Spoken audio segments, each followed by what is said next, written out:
Oke, sebelumnya Assalamualaikum warahmatullahi wabarakatuh. Selamat siang teman-teman semua. Selamat datang di seri OSN Expo Olimpiade IPS Persiapan OSNK tahun 2023 jenjang SMP. Nah, mungkin sebelum kita mulai gitu ya membahas tentang bagaimana itu Olimpiade IPS, nah mungkin izinkan terlebih dahulu aku untuk memperkenalkan diri gitu ya. Nama lengkapku Gamanda Adni Elzamzami Latif atau kalian bisa panggil aku Gama gitu. Nah, di sini aku sedang berkuliah gitu ya. S1 di jurusan Geografi Lingkungan, Fakultas Geografi Universitas Gadjah Mada, Yogyakarta. Nah, mungkin ini riwayat prestasiku dulu ya. Jadi di tahun 2021 ya, tahun 2021 kemarin aku dapat medali perak di International Geography Olympiad atau IGO dilaksanakan di Istanbul, Turki secara online. Kemudian berikutnya di tahun 2020 aku mendapatkan medali emas kompetisi sains nasional atau KSN. Waktu itu berubah nama gitu ya dari OSN ke KSN. Itu tuh bidang geografi sekaligus meraih penghargaan teks tertulis terbaik di tahun tersebut. Kemudian aku juga di tahun 2017 pernah mendapatkan medali perak Olimpiade Sains Nasional bidang, SMP bidang IPS. Kemudian sekarang aku juga merupakan awardee beasiswa Indonesia Prestasi dalam negeri gitu ya, angkatan yang pertama kayak gitu. Nah, mungkin itu tentang riwayat prestasiku sendiri. Nah, kalau asal daerahku dari mana? Nah, kalau asal daerahku, aku dari Pamekasan, Madura, Jawa Timur kayak gitu. Jadi, apa namanya, mungkin teman-teman Jawa Timur, halo gitu ya. Aku dari Jawa Timur. Nah, kemudian mungkin aku langsung aja kita bahas gitu ya tentang OSN sendiri itu apa. Nah, OSN itu kan mungkin sebagian dari kalian tuh udah tahu gitu ya bahwa OSN adalah salah satu lomba yang dilaksanakan oleh Kementerian Pendidikan dan Kebudayaan Republik Indonesia yang dinaungi oleh Pusat Prestasi Nasional kayak gitu. Nah, jadi OSN tuh sebenarnya ada ada tiga tingkatan gitu ya untuk SD, SMP, dan SMA. Nah, kemudian di tiap tingkatan tadi kalau yang SMP itu pelaksananya dari tingkat sekolah dulu, kemudian nanti tingkat kabupaten, kemudian nanti tingkat provinsi, nasional dan hingga nanti ada yang internasional kayak gitu. Nah, kalau di IPS sendiri sayangnya belum ada lomba yang tingkat internasional. Jadi apa namanya? Nanti teman-teman yang ikut bidang IPS ini hanya sampai ke tingkat nasional saja. Tapi nggak apa-apa karena ya tingkat nasional itu sudah sangat luar biasa. Kalian bisa sampai ke titik nasional saja itu sudah sangat susah kayak gitu. Nah, kemudian untuk pelaksanaan OSN sendiri ini pertama kali itu dilakukan di tahun 2002. Waktu itu dilakukan di Yogyakarta, terus berikutnya ada di Balikpapan, Pekanbaru, Jakarta, Semarang, dan seterusnya. Nah, waktu itu aku tahun 2017 itu ya, OSN ke-16 berarti, itu tuh di Pekanbaru Riau, kayak gitu. Jadi waktu itu aku terbang ke Pekanbaru Riau untuk melaksanakan atau untuk mengikuti OSN SMP waktu itu. Nah, kemudian yang tahun 2020 yang KSN SMA itu aku online gitu ya. Harusnya seandainya offline tuh kita berangkat ke Bangka Belitung ya, tapi gara-gara online ya sayangnya jadi apa namanya harus dilaksanakan secara online kayak gitu. Nah, kemudian buat teman-teman yang sekarang ini yang mengikuti lomba OSN kabupaten di tahun ini, itu nanti nasional itu bakal dilaksanakan di Bogor, Jawa Barat kayak gitu. Jadi ya teman-teman mungkin yang dari luar kota atau yang selain Bogor itu bisa jalan-jalan gratis kayak gitu ya, karena ya nanti kalian teman-teman bakal berangkat ke Bogor. Tuh. Nah, berikutnya kalau di apa namanya OSN SMP sendiri di tahun ini itu secara umum kan ada tiga tahapan gitu ya tadi aku bilang ya, awalnya sekolah empat berarti ya sekolah dulu terus nanti dari perwakilan sekolah masing-masing tuh ke kabupaten ke provinsi dan nanti ke nasional gitu kan. Nah, kalau tingkat kabupaten sama provinsi nanti kurang lebih akan dilaksanakan secara daring atau online kayak gitu. Nah, barulah nanti yang luringnya tuh pas nasional. Nah, pelaksanaan OSNK kan ini tanggal 16 sampai 17 Mei gitu ya. Nah, itu udah apa namanya? Udah deket nih, ya kan? 16 sampai 17 Mei. Terus nanti pengumumannya ya kurang lebih bulan Mei juga. Terus provinsi nanti di bulan Juni dan nanti nasionalnya kurang lebih 27 Agustus sampai 2 September. Jadi nanti teman-teman di bulan Agustus tuh bakal jalan-jalan ke Bogor kayak gitu. Oke. Nah, kemudian mungkin yang akan aku bahas di sini kan teman-teman ikut wawasan IPS gitu ya. Nah, mungkin dari teman-teman tuh nggak apa ya, belum semuanya mengerti atau mungkin tahu gitu ya. Di IPS tuh bakal belajar apa aja dan nanti gimana hal-hal yang harus kita persiapkan dan sebagainya atau materi-materi apa yang harus kita pelajari gitu. Nah, secara umum tuh setelah aku singkat gitu ya, dari silabus SNCB IPS yang di-share oleh Pusat Prestasi Nasional tuh kurang lebih ada 18 tema besar gitu ya. Yang nanti bakal dibagi-bagi lagi sebenarnya. Nah, pertama mungkin kita lihat dari kondisi geografi Indonesianya bagaimana, ya kan? Terus interaksi antar ruang di negara-negara dunia itu gimana? Misalkan katakanlah Indonesia dengan Singapura tuh gimana? Terus mungkin apa namanya? Kondisi apa namanya? Perdagangan dan sebagainya itu juga dipelajari. Terus perubahan keruangan dan interaksi antar ruang negara-negara Asia dan dunia. Jadi perubahan-perubahan yang terjadi, katakanlah mungkin pengembangannya bagaimana dan sebagainya kayak gitu. Nah, kemudian dari apa namanya? Bisa juga dari kelembagaan sosial. Jadi yang katakanlah dari kondisi masyarakat, terus juga nanti penyimpangan sosial, perubahan-perubahan yang terjadi di masyarakat, ya kan kejahatan, kemiskinan dan sebagainya. Terus interaksi manusia dengan lingkungan alam, sosial, budaya dan ekonomi. Jadi nanti kita belajar dengan bagaimana sih manusia itu apa namanya? Hidup berdampingan dengan alam.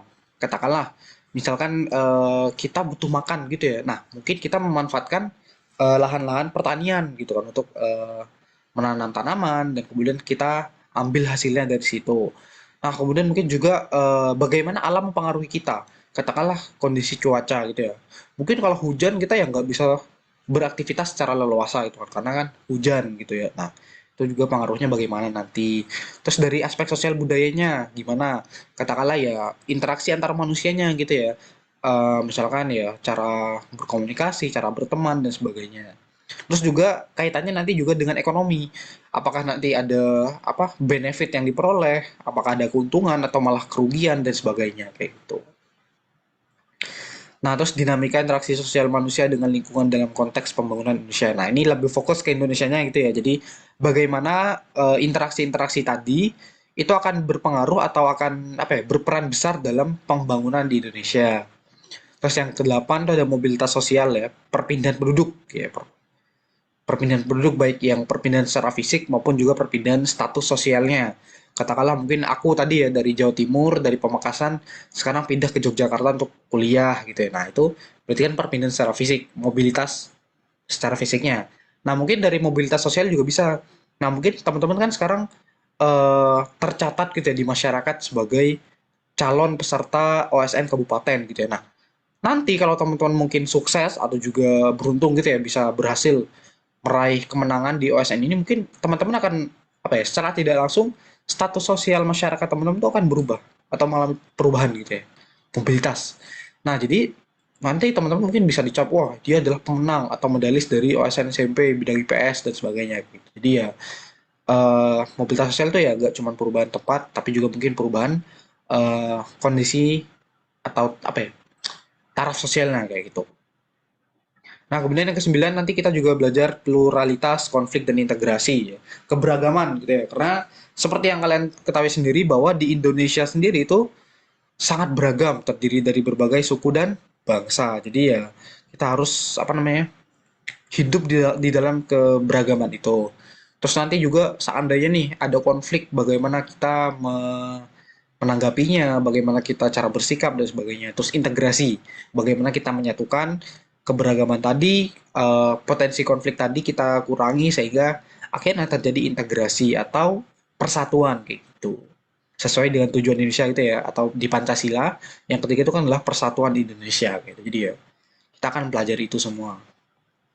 Nah, berikutnya nih yang ke-10, pemenuhan kebutuhan manusia. Nah, jadi kayak ya kegiatan ekonomi gitu ya, ini kaitan dengan kegiatan ekonomi seperti teman-teman nih kalau lapar ya beli makanan dong. Terus kemungkinan misalkan butuh sesuatu, butuh buku. Nah, kemudian kan kalian beli gitu. Nah, di situ kita akan pelajari. Jadi nanti kegiatan-kegiatan atau aktivitas ekonomi itu seperti produksi, konsumsi, distribusi itu juga kita pelajari gitu ya.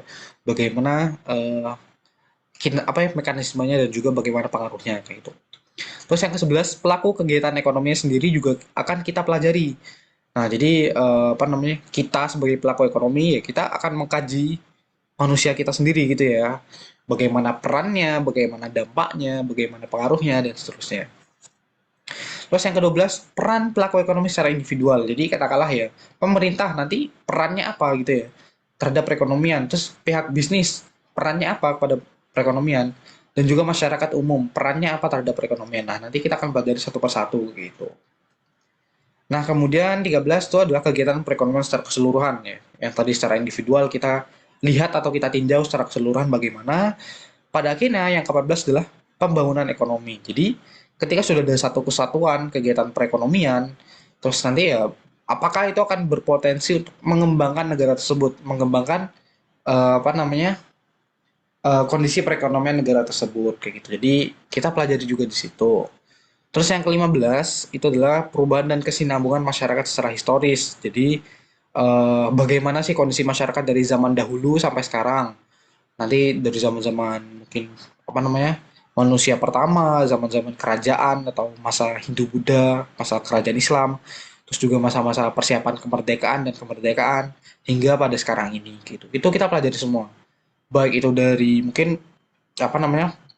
Kondisi sosial di zaman dulu, alat-alat yang digunakan untuk berburu dan sebagainya, terus mungkin apa namanya kebijakan yang dilakukan oleh kerajaan-kerajaan masing-masing, terus juga tragedi-tragedi atau mungkin peristiwa-peristiwa yang cukup menarik gitu ya, atau cukup penting gitu dalam kondisi Indonesia sekarang kayak gitu.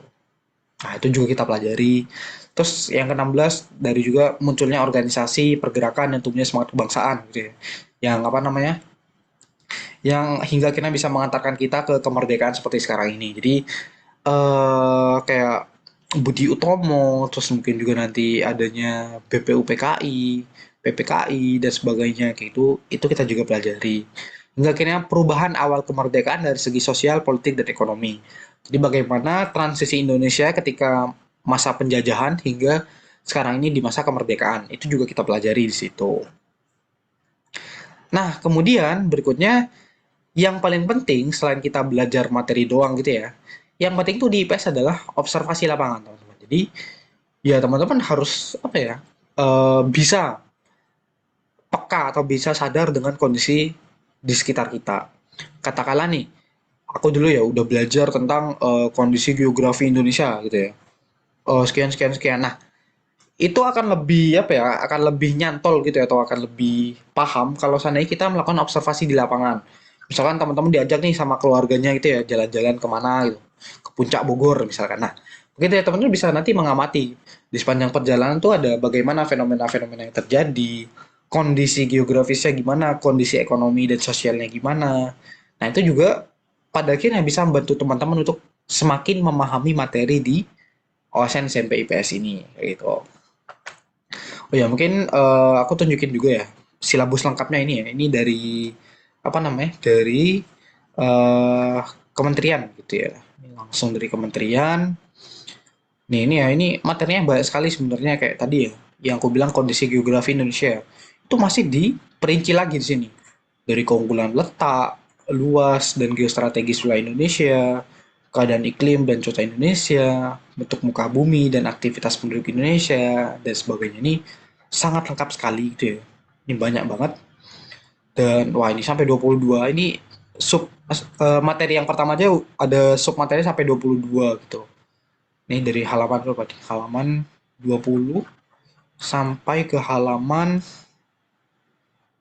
berapa nih? Sebanyak ya. Sampai halaman 31.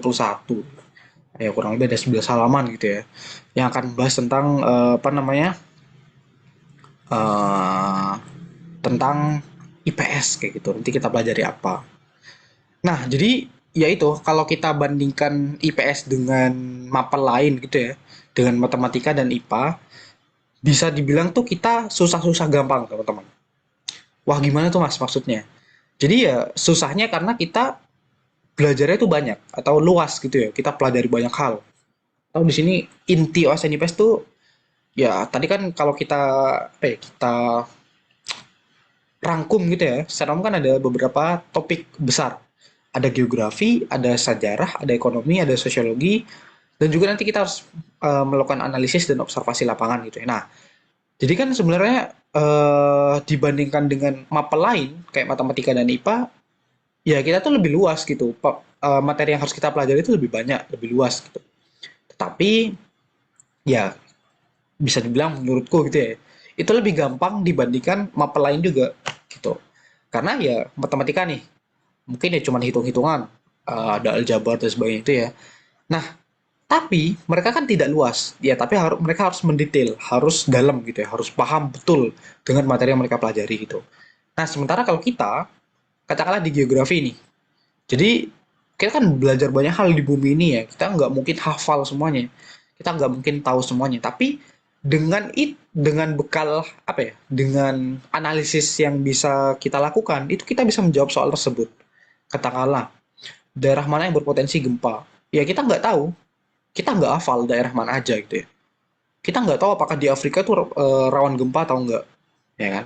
Kita nggak tahu di Eropa itu rawan gempa atau enggak. Kita nggak tahu di Jepang itu rawan gempa atau enggak, ya kan? Karena kita nggak hafal. Kita mungkin nggak pernah tahu ke sana dan sebagainya. Tapi dengan melakukan analisis, ya kita bisa menjawab itu. Wah, ternyata di Jepang tuh rawan gempa, Mas. Ya karena terletak di daerah subduksi lempeng atau pertemuan lempeng gitu. Nah, dari situ kan kita bisa menjawab itu. Jadi ya kita tuh bisa dibilang pelajaran yang susah-susah gampang gitu ya. Susahnya karena ya materinya banyak, materinya luas, tapi gampangnya karena ya kita bisa melakukan analisis dan memperkirakan gitu. Oh, ini kayak gini kayak gitu. Jadi itulah yang harus kita bangun di situ di OSN IPS. Jadi dari sekarang teman-teman tuh ya kalian harus harus berpegang penuh bahwa semua materi di IPS itu penting dan jangan sampai yang tidak jangan sampai ada yang tidak dipelajari atau tidak disukai. Jadi maksudnya katakanlah gini, dulu tuh aku sangat suka sekali tentang geografi dan juga sejarah itu ya. Aku suka banget belajar geografi dan sejarah. Aku baca buku-bukunya, tapi ekonomi ya masih aku agak-agak lah susu gitu ya, masih agak-agak suka tapi nggak benci banget. Nah, yang paling aku nggak suka tuh sosiologi, karena aku jujur aku nggak paham dan ya menurutku sorry ya, agak aneh gitu ya, kayak nggak cocok dengan pribadiku gitu. Anehnya karena ya nggak cocok dengan pribadiku gitu. Jadi ya di situ tuh kayak aku mulai mengabaikan sosiologi di kelas 10 waktu itu ya, tapi akhirnya ya gagal gitu ya, karena apa namanya, kalau kita mau belajar IPS ya kita harus belajar semuanya, kita harus paham semuanya, kita harus suka semuanya gitu. Jadi ya karena kan IPS itu saling berkaitan, kondisi geografi nanti ya dampaknya bisa ke ekonominya gimana, ke sosiologinya gimana, terus kita bisa lihat sejarahnya perubahan kondisi geografi tadi gimana gitu. Nah ya itu, jadi IPS itu saling berkaitan, makanya kita harus pelajari semuanya, jangan sampai ada yang tidak dipelajari dan mungkin kurang disukai kayak gitu. Ini ya inti dari OSN IPS kayak gitu. Jadi ada geografi, ada sejarah, ada ekonomi, ada sosiologi. Terus nanti kita menekankan analisis analisis wilayah, analisis kondisinya gimana. Terus nanti kita harus juga melakukan observasi lapangan supaya kita akan lebih paham, kita lebih tahu dan juga lebih lebih siap gitu ketika harus menjawab soal berkaitan dengan materi tersebut. Tuh. Nah, sumber belajarnya dari mana, Mas? Nah, jujur, menurutku sumber belajar di bidang IPS tuh lebih bisa dibilang susah-susah gampang juga gitu dibandingkan dengan mapel lain. Karena kan IPS ini kan gabungan gitu ya, ada geografi, ekonomi, sejarah, sosiologi. Nah, itu kan materinya banyak sehingga jarang sekali ada buku yang langsung saklek memasukkan semua materi OSN itu menjadi satu di buku itu gitu. Jadi ya ini ada beberapa sumber belajar yang aku gunakan dulu di saat persiapan OSN gitu ya. Yang pertama jelas buku pelajaran IPS SMP. Kalian harus sudah paham, harus sudah baca semuanya dari kelas 1 sampai kelas 3 itu kalian baca semuanya, kalian harus pahami di situ. Nah, kemudian baru tingkatkan tingkatkan grade-nya. Kalian lalu baca buku pelajaran yang tingkat SMA. Nah, kalau SMA kan udah dipecah tuh, ada geografi, ekonomi, sejarah, dan sosiologi. Nah, barulah kalian baca itu. Jadi itu dulu pas aku masa-masa SMP gitu ya.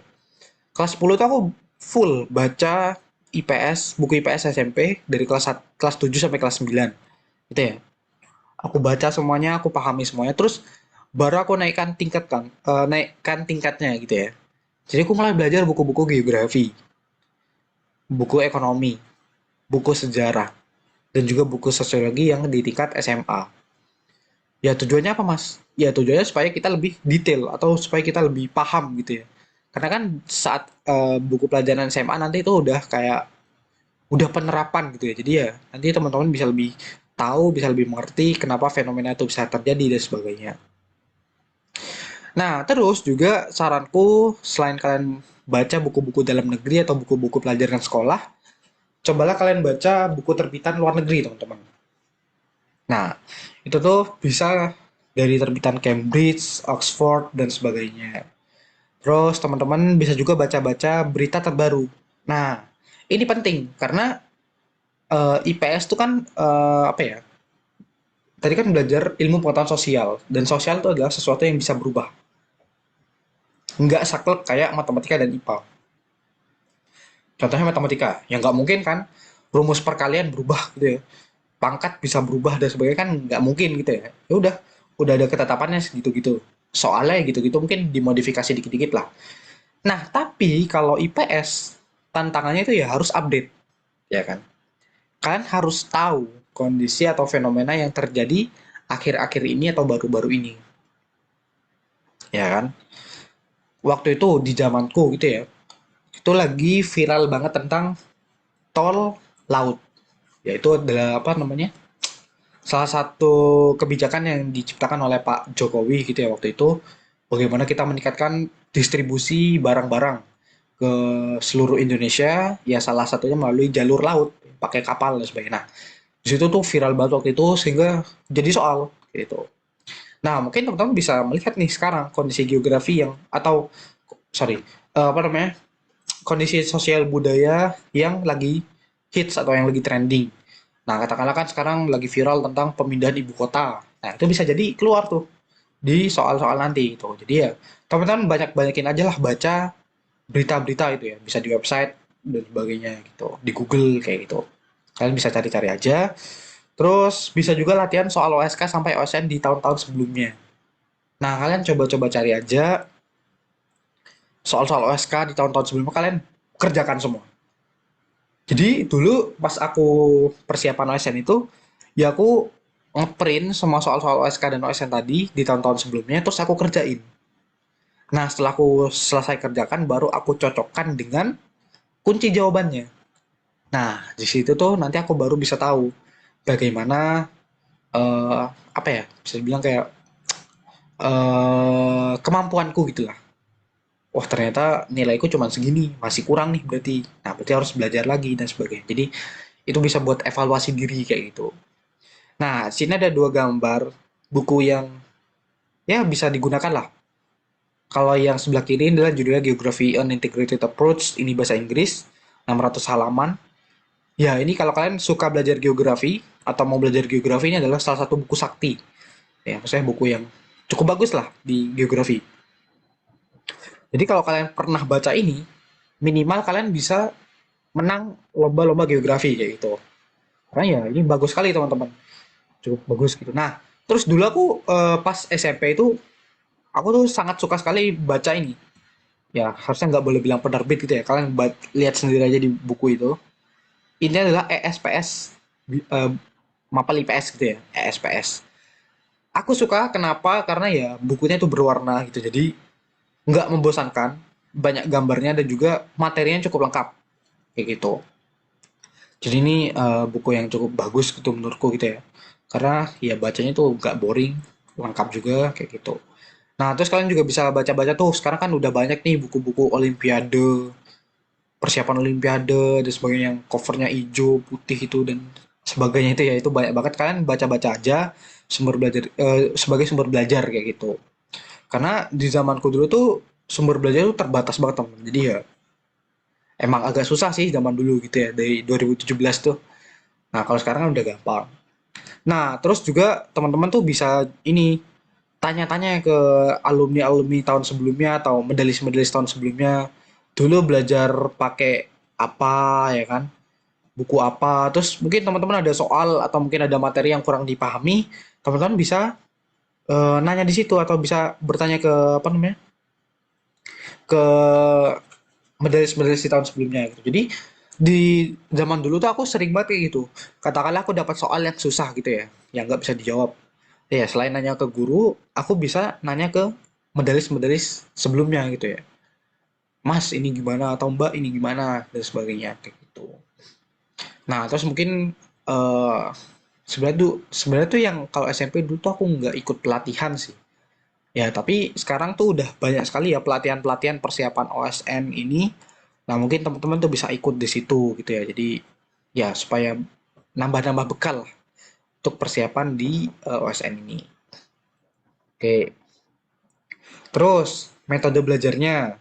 Jadi belajar OSN IPS itu tidak hanya dari membaca buku, tapi bisa dari cara lain seperti nonton video, scroll berita, Instagram, Twitter, dan sebagainya.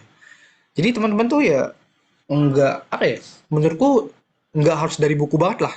Teman-teman bisa dari nonton video, katakanlah sejarah gitu ya. Nah, itu kan banyak tuh video-video sejarah penaklukan Konstantinopel, perkembangan kerajaan di Indonesia dan sebagainya. Nah, itu kalian bisa tonton aja kalau misalkan lagi gabut atau mungkin lagi malam-malam gitu ya pas jam istirahat dan sebagainya itu kalian bisa baca-baca aja kayak gitu, bisa nonton-nonton aja gitu. Nah, tadi terus juga aku bilang scroll berita, dia lihat Instagram, tapi Instagramnya yang akun-akun yang emang berkaitan sama IPS atau geografi, ekonomi, sosial, sejarah gitu ya. Jadi ya, itu kan nambah pengetahuan umum. Oh iya, aku lupa deh. Jadi tadi tuh di materi IPS tuh harusnya ada pengetahuan umum ya. Nah, di sini. Jadi pengetahuan umum tuh sangat penting juga. Ya kayak tadi, berita-berita terbaru atau fenomena-fenomena terbaru tuh kan masuk ke pengetahuan umum gitu ya. Ya mungkin kalian udah jago nih materinya gitu. Wah, udah jago banget, udah paham banget gitu lah ya, geografi, sejarah, ekonomi, sosiologi. Tapi kalian nggak pernah baca berita. Kalian nggak tahu fenomena apa. Terus katakanlah gitu ya, bagaimana penyebab gempa yang ada di Palu 2019-2018. Nah, ya kalian tahu eh, mekanisme gempanya, tahu, kalian paham. Tapi kalian nggak tahu yang di Palu itu terjadi gimana gitu kan. Nah, tapi semisal kalian baca berita, oh di Palu nih gempanya gini-gini, besarannya segini-segini. Oh, kalian bisa menganalisis, oh ternyata ini penyebabnya gini-gini, dampaknya gini-gini. Nah, kayak gitu. Jadi, itulah pentingnya pengetahuan umum, teman-teman. Nah, jadi makanya saranku, kalian harus sering-sering baca berita juga, kayak gitu. Nah, terus ada juga dua metode umum yang aku terapkan dulu. Kalau semisal waktu persiapannya itu lama, biasanya itu aku belajar materi terlebih dahulu, baru nanti latihan soal. Nah, tapi kalau waktunya udah singkat, kayak sekarang nih, kan sekarang udah tanggal 6 gitu ya, 6 Mei. Sementara tadi pelaksanaan udah tanggal 16, tinggal 10 hari lagi gitu ya. Nah, kalian bisa latihan soal, baru nanti dikembangkan ke materi. Katakanlah kalian ngerjain soal, oh ternyata kalian nggak paham nih soalnya. Nah, terus kalian coba cari materinya, apa gitu, dan sebagainya. Nah, gitu. Jadi, itu dua metode umum yang biasanya aku terapkan kayak gitu. Nah, terus rencana belajar yang harus kalian lakukan, pertama, belajar itu harus runtut sesuai silabus terlebih dahulu. Tujuannya apa, Mas? Ya, tujuannya supaya kalian nggak tersesat kemana-mana. Jadi ya supaya apa namanya? Kalian urut, kalian baca semuanya, kalian pahami semuanya gitu. Nah, terus teman-teman harus juga buat jadwal belajar yang rutin tiap harinya kayak gitu. Sekaligus materi apa yang akan dipelajari di hari tersebut. Katakanlah, wah besok tanggal 7 aku mau belajar ini, materi ini dari jam segini segini kayak gitu. Nah, itu penting sekali untuk dilakukan ya karena supaya kalian disiplin kayak gitu. Dulu di zamanku di saat hari-hari biasa gitu ya, pas masih masih sekolah gitu maksudnya ya, belum belum dekat-dekat sama lombanya lah. Minimal aku belajar buat OSN sendiri tuh ya 2 jam minimal. Ya tapi setelah mendekati OSN tuh aku tingkatkan minimal sehari belajar 4 jam. Bahkan dulu pas SMA sih, itu tuh aku belajar persiapan IGO, OSN deh, OSN dan IGO tuh sehari tuh aku belajar buat Olimpiade doang tuh 16 jam sehari. Ya sisanya buat yang lain, tidur, istirahat dan sebagainya itu. Nah, jadi ya itu. Kalau kalian emang udah mau serius, mau menang, itu nggak mudah guys, nggak instan. Ya itu. Jadi kalian harus belajar secara disiplin, menghargai waktu karena waktu itu penting. Ya kan? Mungkin sekarang tanggal 6 Mei nggak kerasa mungkin tiba-tiba besok udah tanggal 16, udah ujian aja gitu, udah lomba aja. Nah, kayak gitu. Jadi waktu itu berjalan cepat, makanya hargai waktu dengan sebaik-baiknya. Nah, maka dari itu belajar itu juga harus disiplin. Katakanlah belajar jam 7 malam. Ya udah, jam 7 tet harus belajar. Gitu. Wah, udah deh 10 menit lagi, jam 7 lewat 10 atau 15 menit lagi deh, 7.15. Kalian masih main HP. Nah, dari situ tuh ya udah, kalian susah gitu karena nggak disiplin gitu kan.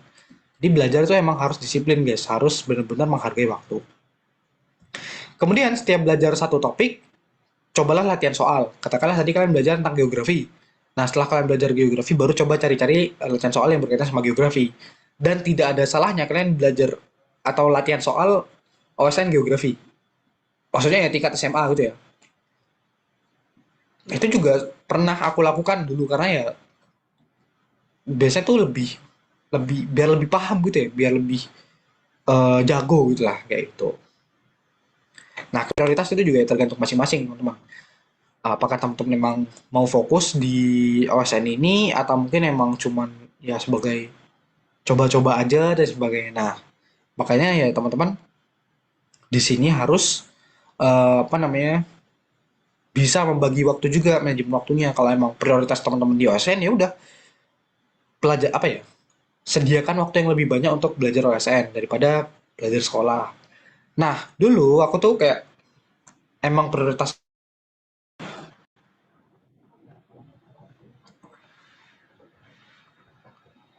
Oke, jadi dulu kan emang prioritasku tuh kan emang belajar buat OSN gitu ya. Jadi emang ya aku fokus banget di situ. Emang apa namanya menyediakan waktu yang lebih banyak untuk belajar di OSN kayak gitu.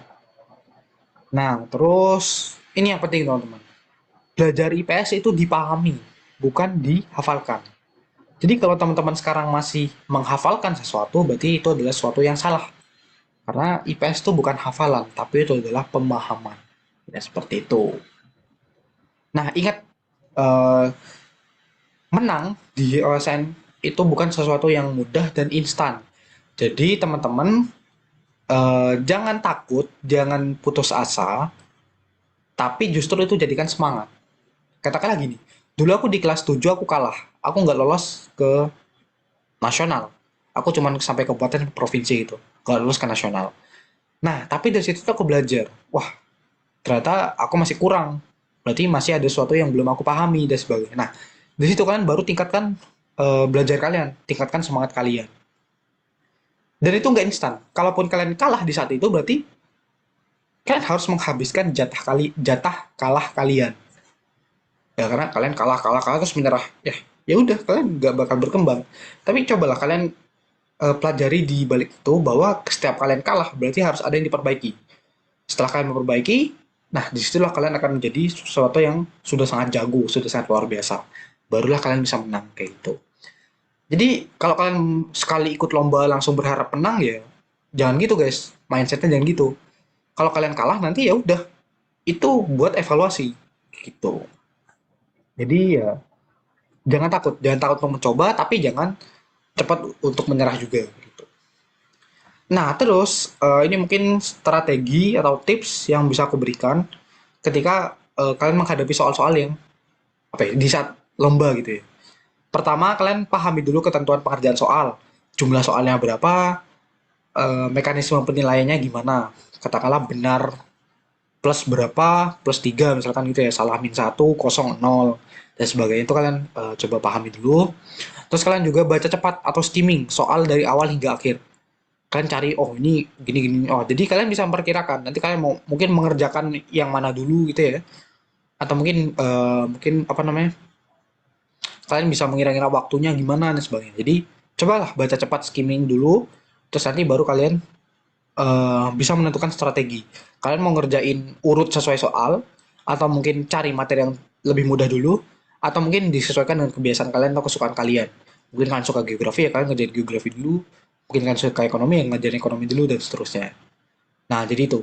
Kalian baca cepat, kalian scan soalnya, skimming soalnya, terus nanti kalian baru kerjakan sesuai dengan keinginan kalian atau kebiasaan kalian. Nah, kemudian tandai soal yang ragu atau kurang yakin. Jadi, katakanlah tadi kan apa namanya? Mungkin ada beberapa soal yang kalian nggak tahu jawabannya gitu ya. Kalian ragu-ragu. Nah, ya udah tandai aja dulu. Dan jangan terlalu banyak menghabiskan waktu di satu soal. Perhatikan waktu. Jadi apa namanya? eh Kadang ada orang yang mikir satu soal tuh lama banget gitu ya. Wah, ini apa jawabannya gitu ya. Nah, daripada kalian buang-buang waktu, ya udah tandai aja dulu, skip dulu ke soal berikutnya. Ya aku nggak tahu sih, yang tahun sekarang tuh aku belum lihat lagi gitu ya, karena aku udah nggak terlalu update untuk SN SMP.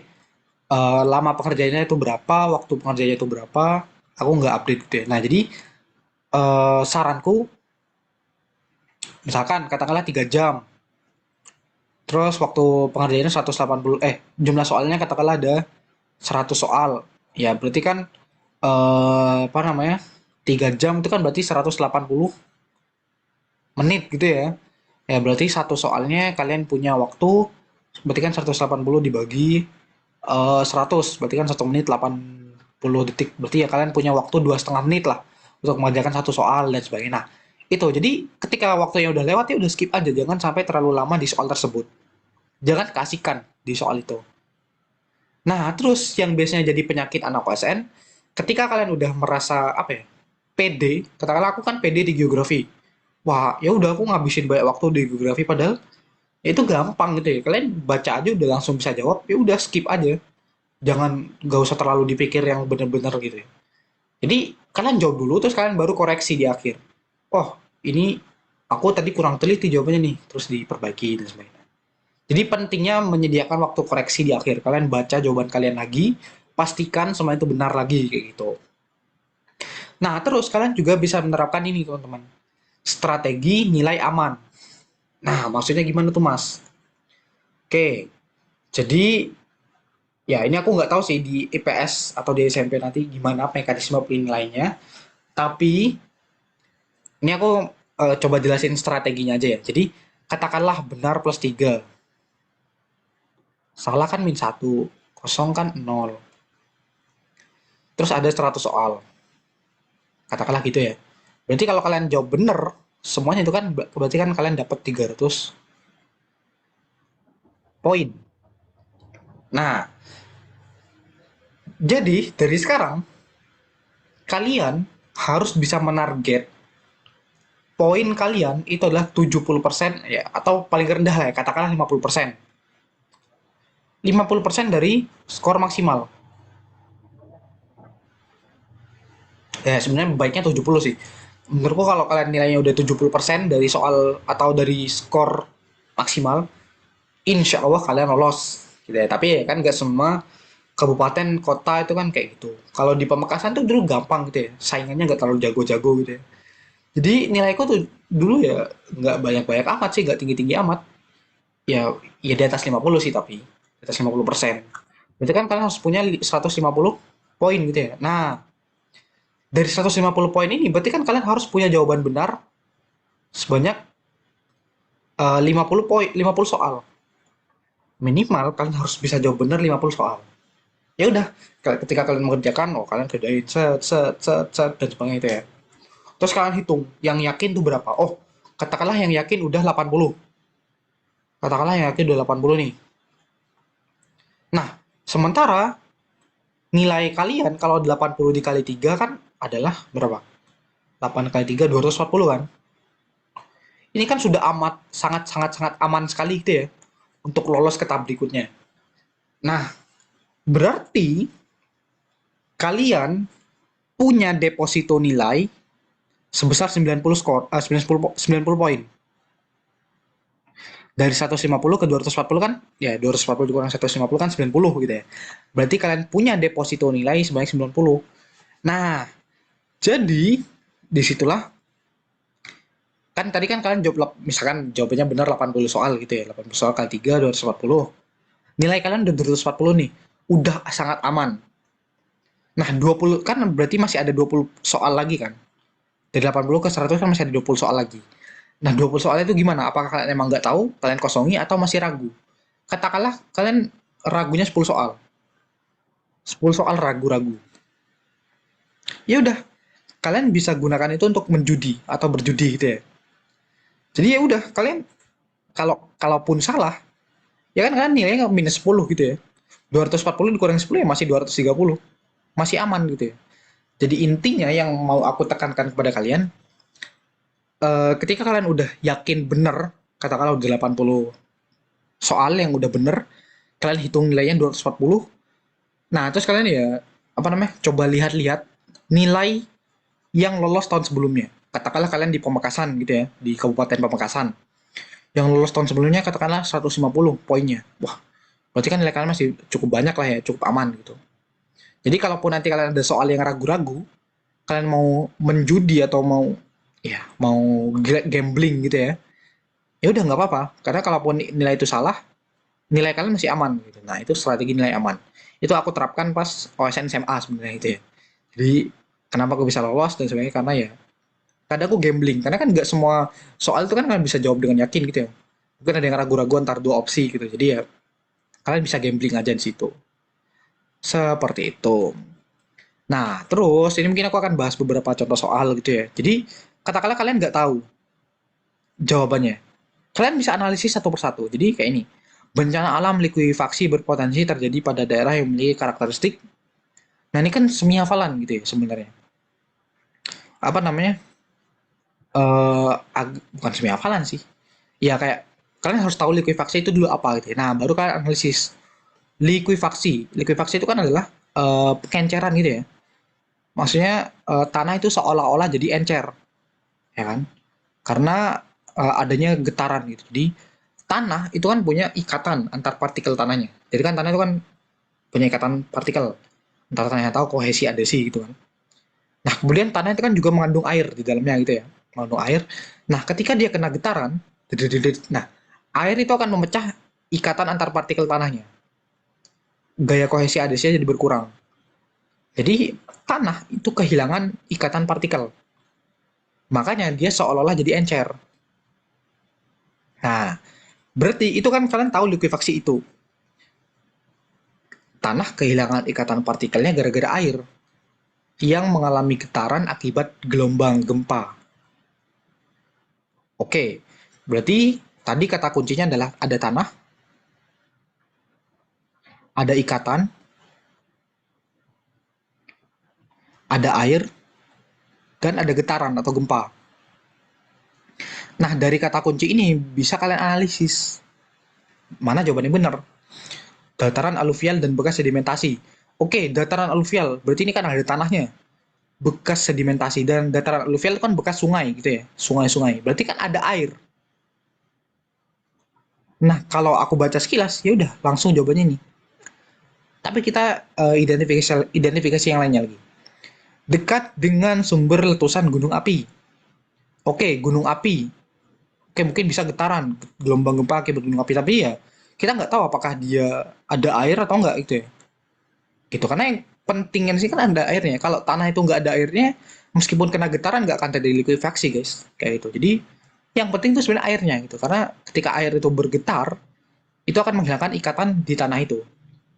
Oke, berarti B kita eliminasi dulu, kita apa namanya simpan dulu, ini bisa jadi benar tapi belum tentu benar. Kalau yang C ini udah jelas salah, dataran rendah yang padat, ya, padat apanya? Padat masyarakatnya kah? Padat batuannya kah atau apa gitu kan, kayak ini masih nanggung jawabannya. Informasi yang dikasih itu masih nanggung, jadi ya kita coret, ini salah. Daerah pesisir yang rawan tsunami. Oke, tsunami. Tsunami itu kan adalah ya emang disebabkan gempa, tapi kan gempanya di laut, bukan di daratannya. Sementara likuifaksi ini terjadi di daratan. Nah, jadi ya jawabannya juga kurang tepat karena ya masih kurang sesuai lah. Jadi akhirnya ya kalian bisa menganalisis, bisa menjawab langsung jawabannya adalah A. Kayak gitu. Oke, itu ya cara tips and trik kalau ketika kalian mau menjawab eliminasi jawaban yang mungkin kurang sesuai atau yang salah gitu ya. Nah, terus ini kan hafalan sekali gitu ya. Skala peta yang muat informasi paling detail. Informasi paling detail berarti kalau informasi detail yang dikorbankan adalah cakupan luas wilayah. Ya udah mungkin hanya menampilkan satu kabupaten.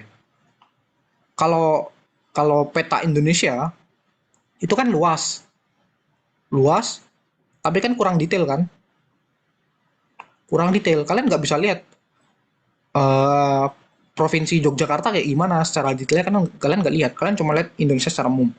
Tapi kalau kalian eh, ingin apa ya, ingin mendapatkan informasi yang detail, berarti kalian harus mengorbankan luas.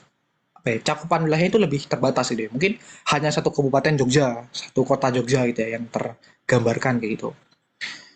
Nah, oke, berarti intinya di sini adalah cakupan wilayahnya sempit gitu ya. Sempit. Nah, cakupan wilayahnya berarti sempit. Nah, berarti dari sini ya kalian tinggal cari aja skala mana yang dia cakupan wilayahnya sempit. Cakupan wilayahnya sempit gitu ya.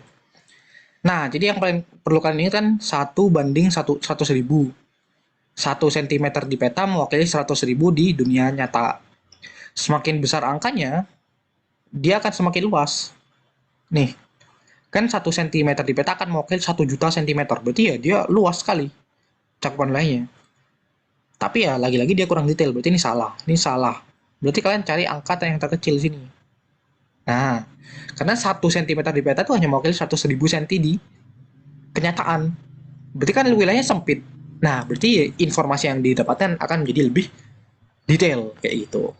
Ini hafalan, tapi kalau kalian paham apa yang dimaksud detail, bagaimana cakupan luas wilayah, kalian bisa jawab kayak gitu. Makanya tadi aku bilang IPS itu bukan hafalan, tapi harus pemahaman kayak gitu. Nah, kemudian berikutnya ini mungkin referensi lomba yang bisa kalian ikutin di UGM sendiri di Fakultas Geografi itu ada satu lomba namanya Ulgenas. Itu ya fokus geografi doang sih. Tapi ada yang untuk tingkat SMP gitu ya. Jadi kalian bisa ikut aja. Terus ada di UPI, Universitas Pendidikan Indonesia. Di UIN Jakarta juga ada, UNY, UIN Malang, dan masih banyak lagi sebenarnya. Karena ya jujur dulu aku pas SMP tuh jarang ikut lomba selain OSN. Jadi ya cuman lomba ecek-ecek lah, lomba di tingkat kabupaten kota doang gitu. Tapi ya itu, aku fokus di OSN. Tapi kalau kalian mau cari-cari lomba yang lain, itu boleh di sini kayak gitu. Nah, oke. Terus kemudian mungkin yang terakhir aku akan jelasin gitu ya. Bagaimana pengalamanku, bagaimana perkembanganku dulu dari masa-masa belajar sampai sekarang gitu.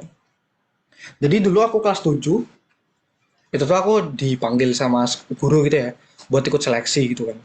Ternyata aku lolos, padahal aku masih kelas 7. Dan aku nggak paham apa-apa gitu ya. Jadi aku ikut, eh, perwakilan waktu itu dari sekolahku tuh kan 3 orang.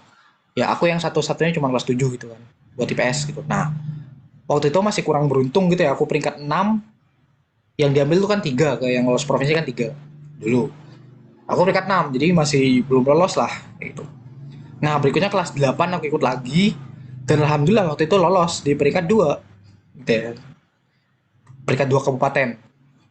Nah, habis itu menang gitu ya. Terus ini mungkin di sebelah foto sebelah kiri itu adalah para pemenang di semua bidang IPA, IPS, matematika gitu ya. Setelah itu kita ini dapat karantina. Jadi kita dapat pelatihan dari kabupaten gitu ya, dari pemerintah kabupaten full selama 1,5 bulan. Jadi aku nggak masuk sekolah 1,5 bulan gara-gara karantina ini. Jadi kita ya di apa ya, dikasih bekal gitu, dikasih pelajaran untuk ASN ini. Nah, kita jalan-jalan juga. Ya, maksudnya nggak cuma belajar doang. Ya kita juga harus butuh refreshing gitu ya. Nah, terus waktu itu selama tes itu tuh nilaiku nggak bagus-bagus amat juga, guys. Jadi kan tadi kan ada 3 orang yang lolos kan ke provinsi. Ya kadang aku turun ke peringkat 3, kadang aku turun peringkat 2. Intinya aku nggak pernah peringkat 1. Waktu itu aku masih apa ya? Bisa bilang nggak terlalu jago gitu lah ya, masih newbie gitu kan. Nah, terus ini pas peringkat provinsi, pas pelaksanaan tes provinsi, gitu ya, provinsi. Nah, habis itu di provinsi tuh ada yang menarik. Waktu itu kan kalau di provinsi di zamanku itu kan tulis tangan gitu ya. ada soal Pilgan sama soal uraian. Waktu itu soal uraian tuh aku jawab panjang banget. Sampai lembar jawabanku tuh nggak cukup. Makanya aku minta lembar jawaban lagi ke pengawasnya. Itu jadi ya itu karena emang nggak cukup dan aku minta lagi. Nah, terus aku yang nggak berharap banyak sebenarnya buat lolos gitu ya. Dan akhirnya aku lolos ke nasional gitu ya. Uniknya aku lolos. Teman-temanku yang lain dari tiga bidang lain itu nggak ada yang lolos. Cuman aku satu-satunya perwakilan Pamekasan yang lolos waktu itu. Bidang IPS. Nah, waktu itu ada kan dulu tuh di zamanku tuh ada dua mekanisme gitu ya. Dia lolos sebagai passing grade dan lolos sebagai perwakilan. Passing grade itu kan ketika kita di ranking secara nasional dulu, diambil berapa, katakanlah 70, katakanlah 70. Ya udah, berarti nanti 70 tuh lolos duluan gitu ya. Berarti ya, karena aku Jawa Timur. Nah, dari Jawa Timur waktu itu ada 16 orang yang lolos passing grade. Berarti dia ya cukup atas kan poinnya gitu ya. Nah, barulah setelah ada 16 orang, baru dari setiap provinsi tadi diambil dua perwakilan. Nah, dan dari dua perwakilan itu aku peringkat dua. Jadi intinya dari yang lolos di Jawa Timur itu aku adalah peringkat terakhir gitu ya. Ada 18 orang yang lolos IPS ke nasional dari Jawa Timur. Aku peringkat terakhir gitu ya. Aku peringkat 18 kayak itu. Nah, situ aku kayak udah ya bisa dibilang apa ya, agak sedih tapi senang juga. Senang karena lolos, sedih ya karena aku ternyata yang paling bego dari Jawa Timur gitu ya. Maksudnya paling newbie gitu. Nah, tapi dari situ aku nggak nyerah. Ya aku melakukan evaluasi gitu ya, aku belajar.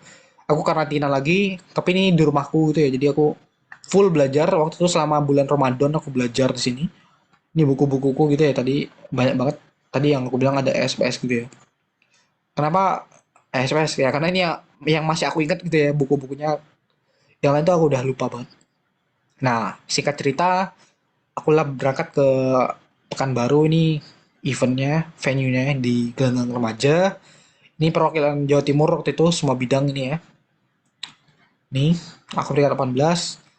Nah, terus aku tuh waktu itu kan naik pesawat gitu ya. Itu pertama kali aku naik pesawat dan waktu itu langsung naik pesawat yang berawal dengan L gitu ya. Itu. Nah, tahu sendiri lah ya kualitas pesawatnya gimana gitu ya. Jadi pas landing tuh agak keras gitu, hard landing gitu. Nah, situ aku kayak wah, panik gitu ya. Jadi kayak udah baru nyampe ke Pekanbaru udah dapat kayak gituan, maksudnya dapat panik gitu ya. Gitu terus nyampe di hotel itu jam 11 malam. Dan waktu itu aku sekamar sama anak Jawa Tengah gitu ya. Ya jam 11 malam udah tidur dong. Akhirnya tuh aku kekunci dari luar kayak gitu. Jadi ya aku nggak bisa masuk. Di situ aku nangis gitu karena jujur aku anak rumahan guys. Aku anak papa mama banget gitu di zaman itu gitu ya. Aku nangis ya karena waktu itu kita nggak boleh di hotel yang sama. Jadi antara orang tua dan siswa tuh nggak boleh di hotel yang sama. Siswa tuh dapat hotel bintang 5 waktu itu ya. Hotel apa lupa aku namanya. Nah, terus aku kunci, aku nangis karena aku nggak tahu mau ngapa-ngapain lagi gitu kan. Aku nangis, terus aku nelpon mamaku, terus akhirnya dibantuin nelpon ke resepsionis dan akhirnya dibukain pintunya kayak gitu. Terus keesokan harinya waktu sarapan aku makan gitu ya. Nah, itu kan di Pekanbaru. Makanan Sumatera secara umum kan biasanya kan agak pedes-pedes gimana gitu ya. Dan aku nggak bisa pedes sama sekali. Aku waktu itu sakit perut kayak itu. Awalnya nangis gitu ya, nangis-nangis sedikit karena kepedesan terus sakit perut. Nah, intinya banyak banget lah cobaan gitu ya. Terus ya aku kan juga nggak terlalu terbiasa AC gitu kan. Pamekasan tuh kan ya agak tertinggal gitu guys. Maksudnya ya aku tuh dulu anak desa gitu ya. Jadi pas tes itu aku kan di ruangan ber-AC. Jadi aku pakai jaket gitu ya. Jadi ya emang agak kurang nyaman sih. Aku nggak enjoy gitu. Ya tapi aku berusaha untuk tetap maksimal aku kerjain dan sebagainya. Hingga akhirnya di saat pengumuman di perunggu itu nggak ada. Waduh, aku udah pesimis gitu ya. Jadi kan pengumuman itu kan dibacain dari peringkat terakhirnya gitu ya. Dari perunggu, perunggu terakhir sampai perunggu pertama, terus perak terakhir, perak pertama. Nah, pas perak itu udah kan perak waktu itu kan 10 orang gitu ya. Perak 10, 9, 8, 7, 6, 5, 4, 3, 2 itu nggak ada namaku. Di situ aku wah, udah ini kalah ini nggak. Aku nggak yakin aku emas. Karena ya jawabanku ya nggak terlalu bagus-bagus amat gitu ya. Karena aku kayak waduh ini kayaknya aku nggak bisa nih. Ternyata aku adalah pemenang perak pertama gitu ya. Nah, di situ aku antara senang dan sedih. Senangnya kenapa? Senangnya karena aku dapat medali. Sedihnya kenapa? Sedihnya karena aku nggak dapat emas. Karena kan emas kan peringkat 1 sampai 5. Sementara aku adalah peringkat 6. Jadi aku perak pertama kan. Jadi aku tuh nggak dapat emas gitu ya. Jadi aku antara senang dan sedih. Makanya waktu itu aku nangis gitu ya. Nangis. Terus ini medalinya waktu itu ya. Tapi ya oke lah. Yang penting dapat medali gitu. Nah terus waktu itu aku nggak dapat apa? Pas waktu itu kan nggak nggak ada tingkat internasional kan. Jadi ya udah cuma menang nasional doang. Itu pas kelas 8. Kelas 9 aku ikut OSN SMA, tapi ya masih kurang beruntung. Waktu itu aku peringkat 4, yang diambil 3. Jadi ya aku nggak lolos ke provinsi. Kelas 10 aku ikut lagi, tapi waktu itu kelas 10 tuh aku masih ini guys, masih sering main-main gitu ya kan. Awal-awal masa SMA gitu ya, tahu sendiri nanti kalian. Masa-masa SMA tuh ya masa-masa yang biasanya yang sering main dan sebagainya. Nah, di kelas 10 tuh aku emang kurang fokus.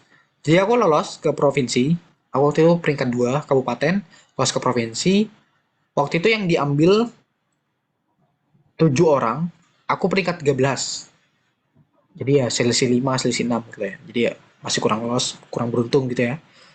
Nah, tapi dari situ aku mengevaluasi, wah, aku nggak boleh nih kayak gini, aku nggak boleh main-main. Ini tahun depan adalah kesempatan terakhirku ya, di kelas 11 kesempatan terakhir buat ikut OSN, jadi aku harus memaksimalkan situ. Makanya ya aku berjuang gitu ya. Ya singkat cerita hingga akhirnya di tahun 2020 di kelas 11 akhirnya aku menang apa namanya? Medali emas di KSN, kompetisi sains nasional kayak gitu.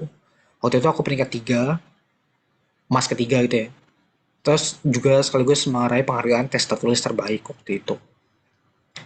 Terus ya singkat cerita ke pelatnas gitu ya. Pelatnas.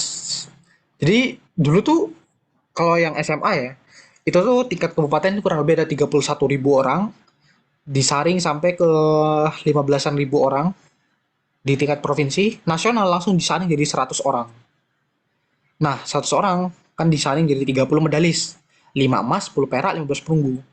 Jadi dari awal, dari 31.000 orang sampai jadi 30 orang itu susah sekali guys. Makanya yang harus aku tekankan itu nggak instan. Jadi bagi kalian yang sekarang masih kelas 7, kalau kalian belum lolos atau belum menang di tahun ini, it's okay.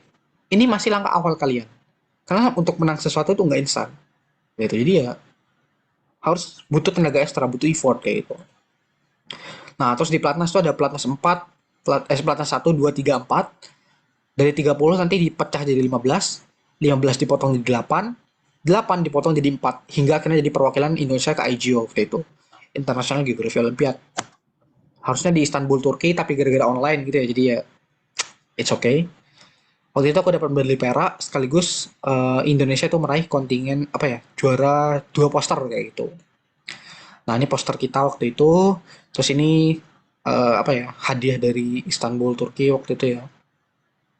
Medali perak, wanita yang relatif, ini medalinya, terus dapat notebook juga, dapat kaos dan sebagainya kayak gitu.